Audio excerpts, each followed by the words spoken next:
Habang patuloy na umiiwas sa negosasyon ang Washington tungkol sa pagtatapos ng digmaan ng Russia laban sa Ukraine, nagturo si Volodymyr Zelensky sa gitnang silangan at agad nakuha ng Ukraine ang 3 bagong kaalyadong militar. Opisyal na nilagdaan ng Ukraine ang 3 kasunduang militar kasama ang Saudi Arabia, United Arab Emirates at Qatar. Makakatanggap ang mga bansang ito ng teknolohiyang militar ng Ukraine at madi-invest din sila sa industriyang pandepensa ng Ukraine at hindi lang doon. Habang tumataas ang presyo ng langis at binablock ng Hungary at Slovakia ang diesel sa Ukraine, nakipagkasundo si Zelensky ng direktang supply ng fuel mula sa gitnang silangan sa loob ng 1 taon. Ngunit dapat ding tandaan na ang 3 bansang ito ay itinuturing na mas malapit sa Russia sa kasaysayan. Ang presidente ng Estados Unidos ay pinapalabas na parang walang halaga ang tulong sa Ukraine, na parang hindi niya kailangan ng tulong ni Zelensky sa digmaan laban sa Iran. Ngunit malaki ang nababago ng mga kasunduang ito. Uulitin ko, ito ay mga kasunduang militar para sa 10 taon kasama ang Emirates, Saudi Arabia at Qatar. Talakayin natin ito ng mas detalyado ngayon. Ako si Alexi Pechi, pag-usapan natin ng sama-sama ang paksang ito. Pero bago natin simulan ang episode na ito, hinihiling ko ang inyong suporta sa aming trabaho. Maaaring suportahan ang channel na ito sa YouTube sa pag-subscribe, pag-donate o pagiging sponsor. Para sa mga link at detalye, tingnan ang video description o iscan ang QR code sa screen. Sa dulo ng episode, kung sa tingin ninyo ay mahalaga at kinakailangan ng impormasyong ito, maaari ninyong suportahan ang channel na ito kabilang na ang pinansyal na suporta. Magpapasalamat ako para dito. Huwag kalimutang mag-subscribe sa Telegram channel kong Pechi News, nasa description ng link.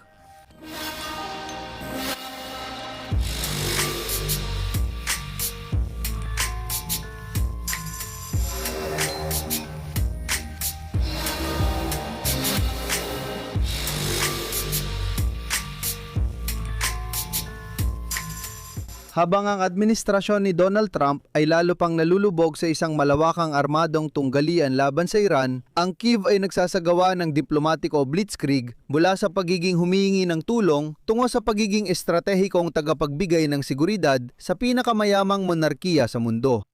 Dapat tandaan na ang mga balita ngayon mula sa Doha at Abu Dhabi ay hindi lang basta mga formal na pagpupulong, kundi ito, kung nanaisin ninyo, ay legal na pagpapatibay ng bagong realidad. Ang pagbisita ni Zelensky sa Saudi Arabia at United Arab Emirates ay hindi basta-basta. Opisyal na kinumpirma ni Zelensky ang paglagda ng 10 taong kasunduan sa pakikipagpartner sa larangan ng depensa kasama ang Qatar. Hindi lang direktang pamumuhunan sa industriyang militar ng Ukraine ang laman ng kasunduang ito, kundi pati technological na kooperasyon. Ang Qatar, na may napakalaking pinansyal na yaman, ay parang inuupahan na ang mga eksperto ng Ukraine. May kaalaman para bumuo ng sarili nilang mga sistemang depensa laban sa mga drone ng Iran na pareho nilang kailangan. Hindi ibig sabihin na may binenta ang Ukraine sa Qatar. Hindi. Ito ay isang magkatuwang na kooperasyon. Nagbibigay ng pera ang Qatar at ang Ukraine naman ay may teknolohiya at mga espesyalista. Kasabay nito, pagkatapos ng pagpupulong ni Zelensky kay Sheikh Mohammed bin Zayed Al Nahyan, ang leader ng United Arab Emirates, inihayag ang pagsisimula ng walang kapantay na kooperasyon sa larangan ng seguridad kasama rin ang mga Emirate. Focus ang proteksyon ng critical na infrastruktura ng mga Emirate laban sa ballistic missile at drone ng Iran. Para sa Ukraine, nanggangahulugan ito ng akses sa mga makabagong teknolohiya ng Gulf at mas mahalaga sa kanilang mga kapasidad sa produksyon. Para sa mga Emirate, ito ay proteksyon laban sa pag-atake ng Iran. Si Trump, pasensya na, pero galit na galit dahil dati niyang sinabi sa publiko na walang maitutulong ang Ukraine. Lumabas na mula Marso, 13 na roon na sa rehiyon ang mga espesyalistang militar ng Ukraine. Mula Marso, 13 ipinakita na nila sa Saudi Arabia, Emirates at Qatar na kailangan nilang makipagtulungan sa amin. Ngayon, pinirmahan na ni Zelensky ang kasunduang pangdepensa. Pero ang konteksto ng kwentong ito ay isa sa pinakamahalagang resulta ng mga negosasyon ni Zelensky sa reyon ay ang kasunduan sa supply ng diesel. Nakipagkasundo ang Ukraine para sa patuloy na supply ng diesel sa loob ng 1 taon. Mahalaga ito. Kahit nagbabantang harangin ng Hungary at Slovakia ang supply ng diesel, basta may bagong supplier ang Ukraine, tuloy pa rin. Ipaliwanag ko dito. Alam mo, una ko naisip sandali, paano makakarating ang diesel mula sa gitnang silangan sa Ukraine kung sarado ang Strait of Hormuz? Ibig sabihin, paano ito mangyayari? Pero nagsimula ako mag-usisa sa sitwasyon. At una, may oil pipeline ang Saudi Arabia na tinatawag na East-West. Dinadala nito ang langis sa Yanbu Port sa Red Sea. Ang 1,200 kilometro na oil pipeline ay kayang magbumba ng 7 milyong bariles ng langis araw-araw.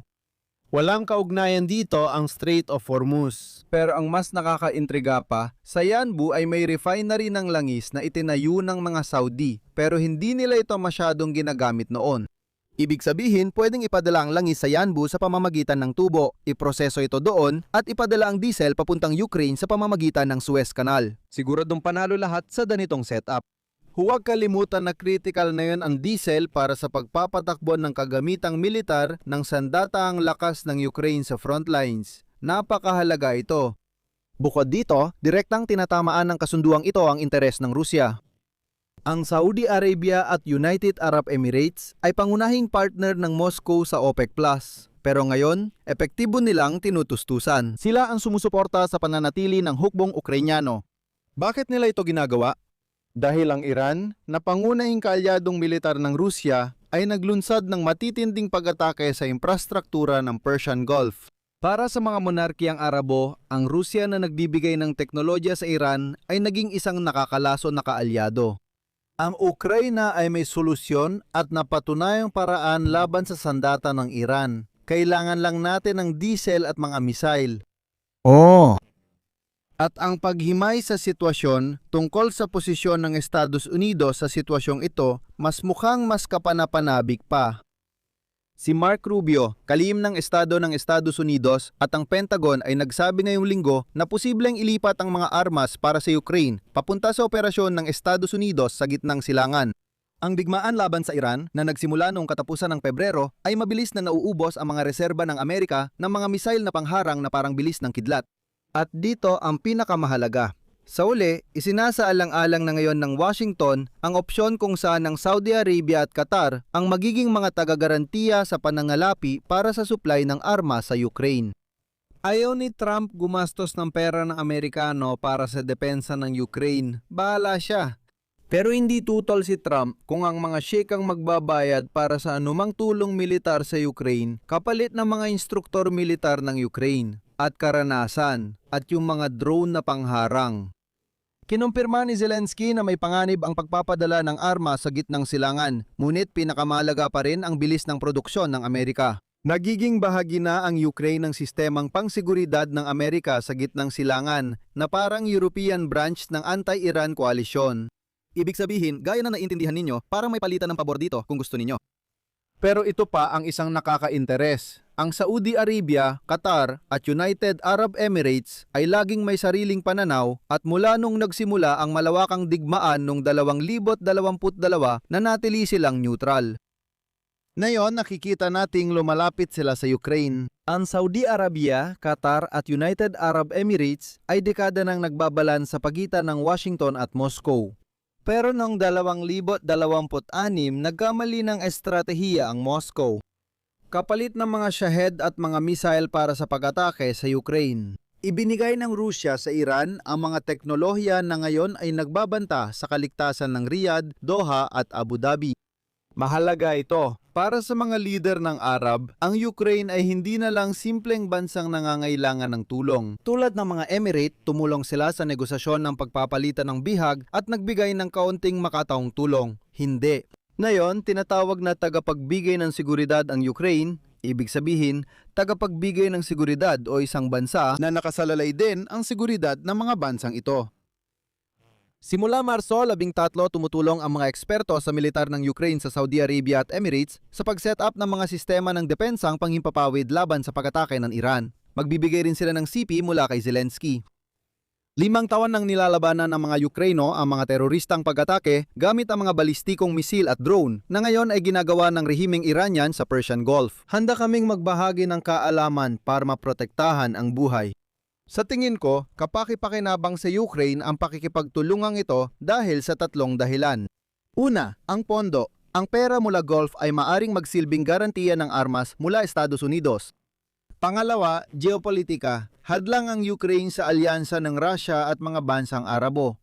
Pangatlo, ang lehitimasyon. Ipinapakita ng Ukraine kay Donald Trump o kung hindi man, sa botanteng Amerikano ang pagiging kapaki-pakinabang nito. Kung tumutulong ang Ukraine sa Saudi. Kung sa digmaan nila laban sa Iran, mas mahihirapan si Trump na isuko ang Ukraine kay Putin. Sa huli, nakakakuha ang Ukraine ng reserbang panggatong, yung mismong diesel at pinansyal na suporta para sa kanilang industriya ng militar mula sa Qatar, Saudi Arabia at Emirates. Kapalit nito, nagiging pangunahing sentro ng ekspertisa ang Ukraine sa paglaban sa banta ng Iran para sa buong gitnang silangan. Samantala, napunta ang Russia sa sitwasyong dati nitong mga kasosyo sa OPEC+. Kadalasan, ang Ukraine ang nag-aarmas at nagsusuplay sa sandatahang lakas nito.